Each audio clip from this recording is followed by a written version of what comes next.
Salut à tous les amis, c'est Mozart à l'appareil. La correction poursuit pour l'instant. Fondamentalement, il n'y a pas eu de grand changement depuis hier. Le prix a chuté un peu, plus bas depuis le bilan d'hier. Encore environ 3%. Au pic, elle a chuté et maintenant, nous sommes juste au niveau de la liquidité. Deux niveaux, les principales liquidités dans toute cette période de consolidation. C'est d'ailleurs ce que je considère le graphique de 4 heures. J'ai partagé ces deux niveaux sur le canal Telegram le 8 janvier, aussi hier. Donc voici le deuxième niveau, 93-94 000 dollars. Elle n'est pas aussi négociée et pas aussi liquide que le niveau supérieur que nous avons perdu, 298 000 dollars. Mais ce n'est pas non plus négligeable. Donc il y a eu des échanges. D'après la densité, quelque chose de proche de la zone de 250-300 000 bitcoins. Et donc, le niveau supérieur, c'est déjà autour de 400-500 000 bitcoins. Alors, quelle est la situation? Ici, je vais le dire tout de suite, je n'aime pas ça ici. Et là, il y a des narrations externes qui ne me plaisent pas non plus.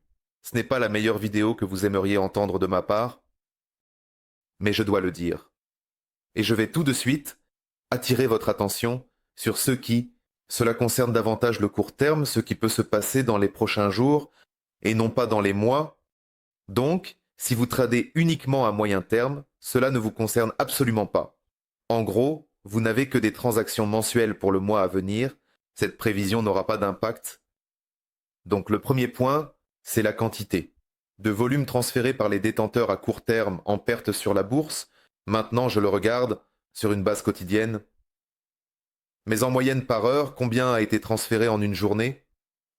Donc en ce moment, pendant toute cette baisse, en moyenne, on a transféré environ 1200 par heure. Au pic, c'est 1250 bitcoins. Cela correspond en gros aux échecs généraux et aux creux locaux après la victoire de Trump, c'est-à-dire le prix ne correspond, mais cet indicateur, il est assez collant. En général, il aime, enfin pas toujours, mais il préfère souvent retourner les marchés par la convergence, c'est-à-dire par convergence, vous pouvez l'appeler divergence haussière comme vous voulez, ça ne fait aucune différence. C'est-à-dire, par exemple, nous dessinons un creux. C'était récemment. Et ici, nous le mettons à jour un peu.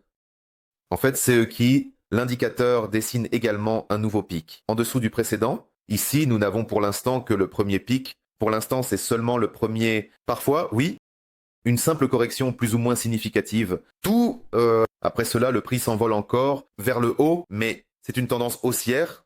Et maintenant, nous avons une structure baissière, ou comme par exemple, c'était à la fin octobre, début novembre, nous avons dessiné un pic, nous avons mis à jour le creux, le prochain pic est en dessous du précédent. Voilà, on s'envole vers le haut, c'est-à-dire que la pression des ventes se termine, plus le prochain pic est bas. Avec une chute de prix plus faible, moins la pression des ventes pèse sur le prix, c'est-à-dire que les vendeurs s'épuisent, les acheteurs entrent en jeu, le prix se retourne. Pour l'instant, nous ne voyons que le premier pic, et ça me stresse un peu. Oui, c'est probablement, d'une certaine manière, en train de regarder un rebond. Quelque part, je n'exclus pas du tout qu'on puisse même tester à nouveau.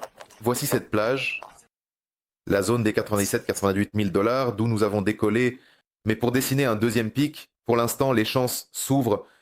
Le deuxième pic, qui va couvrir le premier. Et donc, cette baisse vers la zone des 90-91, et peut-être même jusqu'ici, vers les niveaux de 88-87 000 dollars, malheureusement,